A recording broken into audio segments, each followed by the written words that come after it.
BI rate berpengaruh nggak ya terhadap dana pihak ketiga bank syariah? Sini aku kasih tahu. BI rate atau BI 7 Days Repo Rate itu merupakan suku bunga acuan yang dikeluarkan oleh Bank Indonesia untuk mengatur kebijakan dan juga stabilitas moneter yang ada di Indonesia. Menurut Rosman dan Kasim tahun 2017, BI rate itu tidak hanya mempengaruhi suku bunga pada bank konvensional, tapi juga memiliki peran kunci dalam menentukan suku bunga dan juga biaya modal pada perbankan syariah. Buat yang belum tahu, bank syariah adalah bank yang menjalankan kegiatan usahanya berdasarkan prinsip syariah atau berdasarkan hukum Islam. Nah, setiap perbankan itu memiliki 3 sumber pendanaan. Yang pertama, dana pihak pertama yang berasal dari pemilik atau laba bank. Kedua, dana pihak kedua yang diperoleh dari pasar uang. Dan yang ketiga, yaitu dana pihak ketiga yang bersumber dari simpanan masyarakat. Nah, dari ketiga sumber pendanaan tersebut, dana pihak ketiga memiliki kontribusi yang besar sebagai sumber pendanaan dalam kegiatan operasional perbankan. Menurut Undang-Undang Nomor 10 Tahun 1998, dana pihak ketiga atau disingkat DPK itu disebut juga sebagai simpanan yang merupakan dana milik masyarakat yang dipercayakan kepada bank syariah sebagai pengelola untuk dikelola sesuai dengan akad atau perjanjian tertentu yang tidak bertentangan dengan Islam. Sesuai dengan penelitian yang dilakukan oleh Cantika pada tahun 2020, itu menyebutkan bahwa BI rate itu memiliki pengaruh negatif terhadap dana pihak ketiga bank umum syariah. Teorinya gini, peningkatan BI rate itu akan berdampak pada peningkatan bunga simpanan dan juga pinjaman yang ada di bank konvensional, sehingga masyarakat akan lebih cenderung memilih untuk menabung atau menyimpan dananya pada bank konvensional daripada di bank syariah. Karena peningkatan bunga simpanan pada bank konvensional itu akan meningkatkan pengembalian dana yang akan diperoleh oleh nasabah nantinya. Nah, dalam menganalisis pengaruh BI rate terhadap dana pihak ketiga bank syariah, itu aku menggunakan metode kuantitatif dengan data sekunder yang aku peroleh dari BPS atau Badan Pusat Statistik, yang selanjutnya akan diolah menggunakan aplikasi Evius. Data yang aku gunakan itu adalah data 10 tahun terakhir, yaitu dari tahun 2011 sampai 2021. Adapun variabel independen pada penelitian ini atau variabel X-nya itu adalah BI rate, sedangkan variabel Y-nya atau variabel dependennya itu adalah dana pihak ketiga bank syariah. Untuk hipotesis awal pada penelitian ini adalah HA sama dengan BI rate berpengaruh negatif signifikan terhadap dana pihak ketiga bank syariah, H0 sama dengan BI rate tidak berpengaruh negatif signifikan terhadap dana pihak ketiga bank syariah. Oke, dalam menganalisis datanya itu akan melewati 3 tahap uji, yaitu yang pertama, uji regresi linier sederhana, kedua uji asumsi klasik, dan yang ketiga adalah uji hipotesis. Pertama yaitu regresi linier sederhana. Regresi linier itu merupakan teknik statistik yang digunakan untuk memahami hubungan linier antara satu atau lebih variabel independen dengan variabel dependen. Jadi melalui regresi linier ini kita bakalan tahu gambaran tentang sejauh mana sih perubahan dalam satu variabel itu dapat memprediksi perubahan dalam variabel lainnya.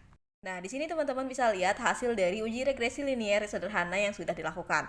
Persamaan ekonometrik pada penelitian ini adalah DPK sama dengan B0 ditambah B1 dikali BI rate ditambah error. Sehingga dengan data atau hasil dari regresi linier ini bisa kita masukkan ke dalam persamaan tersebut. Sehingga persamaannya menjadi DPK sama dengan 35.437,42 dikurangi 2.687,401 dikali BI rate ditambah error.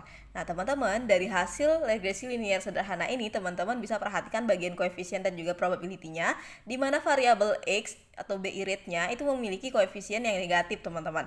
Kemudian probability-nya yaitu 0,000. Jadi bisa kita simpulin bahwa variabel X-nya yaitu BI rate itu memiliki pengaruh yang negatif signifikan terhadap variabel Y yaitu DPK atau dana pihak ketiga bank syariah. Selanjutnya adalah uji asumsi klasik, yaitu uji yang dilakukan untuk mengetahui apakah model yang dihasilkan itu dapat dilanjutkan analisisnya atau tidak. Nah, jadi kita uji dulu yang pertama yaitu uji normalitas.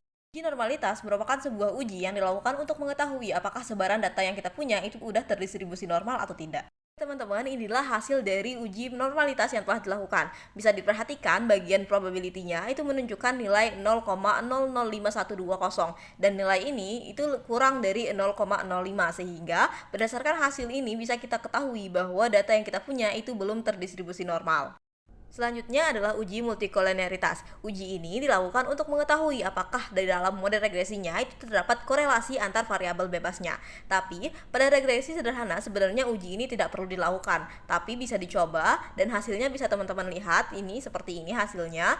Untuk dikatakan lulus uji multikolonialitas itu jika nilai VIP-nya itu kurang dari 10, sehingga dari data ini bisa kita lihat bahwa nilai VIP-nya itu adalah 1,000, sehingga berdasarkan data ini kita bisa tahu bahwa nilai VIP-nya itu kurang dari 10 dan bisa kita katakan bahwa data ini sudah lulus uji multikolonialitas. Selanjutnya adalah uji heteroskedastisitas. Uji ini dilakukan untuk mengetahui apakah pada model regresi itu terjadi ketidaksamaan varian residual suatu pengamatan ke pengamatan lain. Ini dia teman-teman hasil dari uji heteroskedastisitasnya.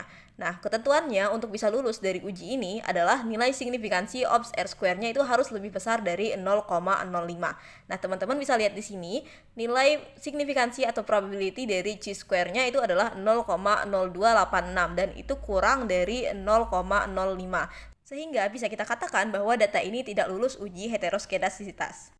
Selanjutnya adalah uji autokorelasi. Uji ini dilakukan untuk mengetahui apakah ada atau tidaknya hubungan antara kesalahan pengganggu pada periode T atau sesudah dengan kesalahan pada periode T1 atau sebelumnya. Nah, teman-teman, untuk lulus uji ini, nilai signifikansi ops R-square-nya itu harus lebih besar dari 0,05.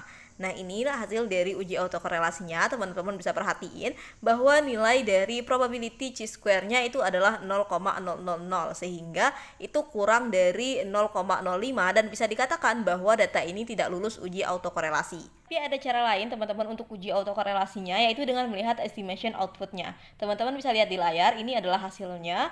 Kemudian bisa kita perhatikan Durbin Watson statnya itu bernilai 0,102059.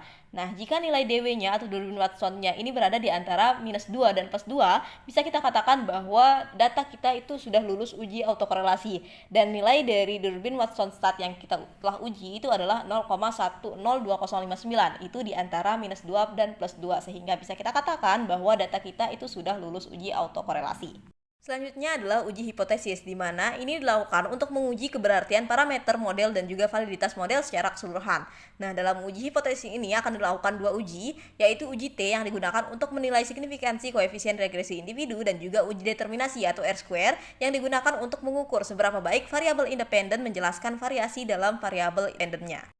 Nah, ini dia teman-teman hasil dari uji hipotesisnya. Bisa teman-teman lihat, nilai T statistiknya itu adalah -8,477642 dengan probability kurang dari 0,05. Sehingga bisa kita simpulin bahwa variabel X-nya itu berpengaruh negatif signifikan terhadap variabel Y. Artinya, jika variabel BI rate-nya atau variabel X-nya itu mengalami kenaikan, maka variabel Y-nya yaitu DPK itu akan mengalami penurunan dan sebaliknya.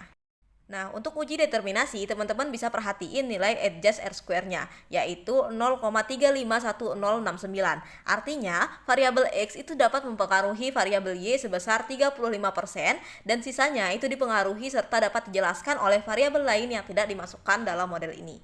Oke teman-teman, jadi berdasarkan hasil uji dan juga hasil analisis kita tadi, dapat kita simpulin bahwa hipotesis yang diterima itu adalah HA sama dengan BI rate berpengaruh negatif signifikan terhadap dana pihak ketiga bank syariah. Artinya, terdapat pengaruh BI rate terhadap penghimpunan dana pihak ketiga bank syariah yang ada di Indonesia selama 2011 sampai 2021, yaitu sebesar 35%.